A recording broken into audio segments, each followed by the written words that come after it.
नमस्कार, मैं हूं आपके साथ मयंक मिश्रा। देखिए इस वक्त की बहुत बड़ी खबर, बिहार में बांकीपुर सीट पर प्रशांत किशोर ने धमाकेदार जीत हासिल कर ली है और जन स्वराज पार्टी के कार्यकर्ताओं का जोश हाई है।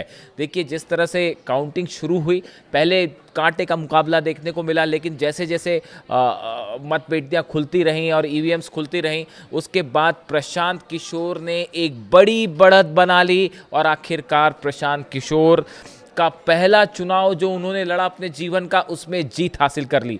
देखिए बड़े बड़े तमाम नेताओं के वो एडवाइज़र रहे, चुनाव की रणनीतियां बनाते रहे, लेकिन ये पहला मौका है। विधानसभा चुनाव में भी हमने देखा बिहार में कि जन स्वराज पार्टी ने चुनाव लड़ा, लेकिन प्रशांत किशोर ने चुनाव नहीं लड़ा था और ये उनका पहला चुनाव था और पहले चुनाव में प्रशांत किशोर ने धमाकेदार जीत दर्ज की है और बीजेपी को एक बड़ा झटका बिहार में मिलता हुआ। देखिए शुरू से इस बात को कहा जा रहा था, जो तमाम एग्जिट पोल आए थे वो प्रशांत किशोर की जीत के दावे कर रहे थे और वो आखिरकार सच साबित हुए। अब प्रशांत किशोर की जीत की बड़ी वजह क्या रही? देखिए बताया जाता है कि प्रशांत किशोर ने इस बांकीपुर सीट पर जो जन स्वराज पार्टी के कार्यकर्ता थे, उन्होंने बूथ बूथ पर मार्किंग करते हुए जो है वो चुनाव प्रचार किया। गांव गांव जाके, घर घर जाके चुनाव प्रचार किए गए और जो स्ट्रैटेजी होती है, एक एक बूथ पर कार्यकर्ताओं को लगाया गया, वहां का समीकरण समझा गया और उसके बाद जो है चुनाव प्रचार में आगे गए। दूसरी चीज़ ये थी कि बीजेपी के कार्यकर्ताओं को जन स्वराज के कार्यकर्ताओं ने जबरदस्त टक्कर दी और जो उत्साह जन स्वराज के कार्यकर्ताओं में देखने को मिल रहा था, उसने प्रशांत किशोर की जीत की बुनियाद रख दी थी और ग्राउंड स्तर पर बड़ा जबरदस्त काम किया गया।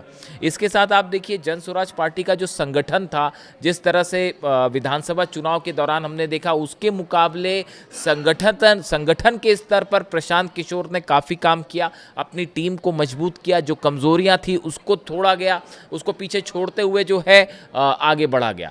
इसके अलावा आप देखिए जो जातिगत समीकरण होता है, चौथा जो बड़ा फैक्टर है जीत का, जो जातिगत समीकरण है उसको भी ध्यान में रखते हुए प्रचार किया गया। इसका बड़ा फायदा जो है प्रशांत किशोर को मिलता दिखाई दे रहा है।